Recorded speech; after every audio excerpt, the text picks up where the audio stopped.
Hey, what's going on, everybody? Welcome back to the channel. Today on this video, let's talk about fall topwater fishing. It's a topic that I've covered many times before, but I wanted to do a video just talking about the 5 different topwaters that I really lean on heavy this time of year. You know, for me, the fall is like the epitome of topwater fishing. You know, lots of fish up shallow, so they're willing to eat a topwater bait. The water's warm, which is a pretty good requisite for a topwater bite to begin with. And then, you know, you've got a lot of fish that are actively feeding on schooling bait fish like shad. And so you combine all those things together and you've got like the best topwater bite out there. Also, in addition to that, for one of these types of baits that I'm going to show you, you also have some of the best grass mats that you will ever see during the fall, you know, where you still have a nice canopy, but the root system is starting to die off, so you've got tunnels underneath, so lots of room for those fish to roam around and feed. So anyways, let's go ahead and jump right into it. Again, these are the 5 baits that I really like to lean on hard this time of year, but of course, you can use any different type of topwater bait. So if it fits the situation that you're presented with, don't listen to me as far as like just fishing these 5. Go throw what you think is best, okay? So, but these are the ones that I like the most. And I'm going to be putting all of these in the description below, so if you want to check them out, you can use those links. But let's go ahead and get started. So since we were just talking about grass fishing, let's go ahead and just start with a category that you know, is going to be really good this time of year if you have a lake, if you're lucky enough to be on a lake that has a lot of grass. So October and early November to me is like the best time to be throwing a frog over grass mats. So like Lake Chickamauga right now, very much full of that type of grass. Gunnersville is full of that type of grass. A lot of these lakes around here, they've got good grass mats. And when you get those grass mats and they start dying off underneath, like I said before, so you've got good top cover, you got a good roof over those fish's heads, and then you've got plenty of room underneath. I mean, it's frog time. And so when you're presented with those type of situations, a good hollow body frog, this one right here is the Berkeley Swamp Lord. I think it's one of the best matted grass frogs out there because it's got a super strong hook on it. So really thick wire hook, and it's got a nice wide body, so it tends to compress on the mat pretty good right out of the box. So that's the first bait that I like to throw this time of year, specifically because the conditions are just perfect for it. The next bait that I like to throw this time of year is, again, a shallow water topwater presentation. If I'm going to the backs of creeks, fishing isolated targets on the shoreline, just beating the bank style of fishing, a buzzbait is going to be really key. And this buzzbait is the Boogerman buzzbait that I really love. I like the 1/4 ounce white head gold blade that imitates the shad that I'm seeing in the backs of creeks. I think that, you know, white with a gold blade is a really good all-around buzzbait during the fall. That's my personal opinion. A lot of people like black buzzbaits. A lot of people in clear water might put a silver blade on.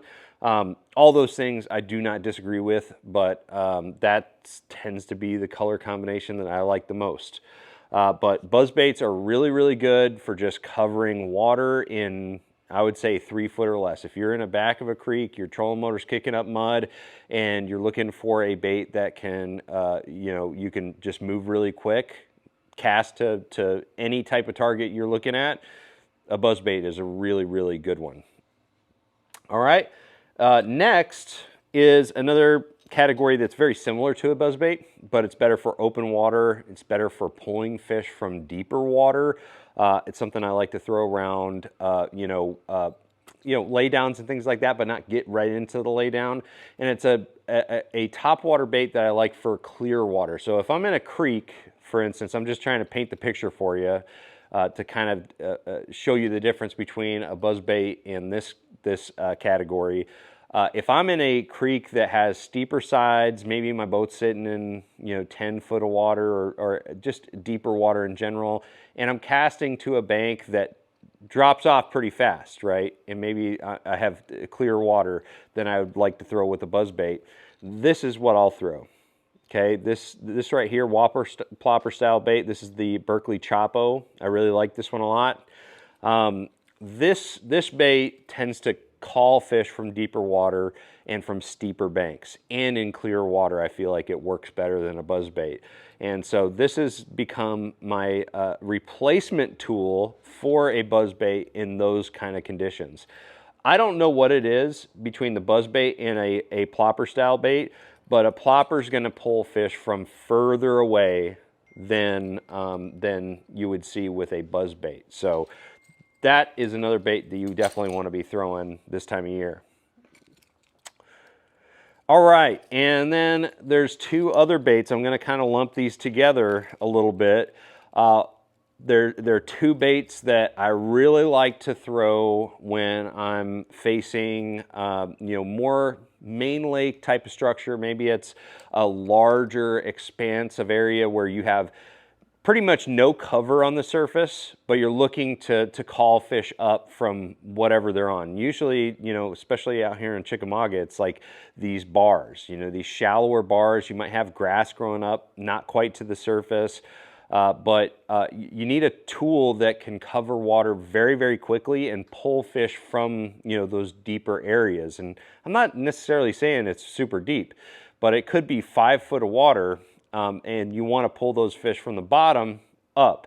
And you also want to use a bait that's going to imitate those gizzard shad and threadfin shad that are moving around. And so that's why I throw walking baits. Both of these are walking baits, but they're very different. This one right here, you can see I used it for a tournament practice period. I had to cut the hooks off because it was just getting hammered. So both of these are walking baits. One is a traditional walking bait, Zara Spook. Really, really great bait. Super Spook is, it may be outdated as far as the overall looks of it, but man, as far as its effectiveness, a Super Spook is still one of the best that you can use. And this is a color that you want to use during the fall too, bone. But this one right here, this is the Jowler from Rapala. This is a cupped nose style of walking baits. Which a lot of people put in a completely different category. I think that's fair. This one's going to spit a lot more. It's going to create more, action on the surface. But pretty much they have the same type of walking action, and you can fish them in very similar situations. I like to use a Jowler style bait, with that cup mouth. If I'm trying to pull fish from deeper water, create more commotion, maybe there's a breeze going on. And I want something that'll pull those fish, from the bottom, even in the already disturbed surface. This is a really good one. And this one is just going to be my all-around one. If I go out there, I don't know which one they want, I'll start with just a traditional walking bait like the Super Spook or a variety of other ones on the market.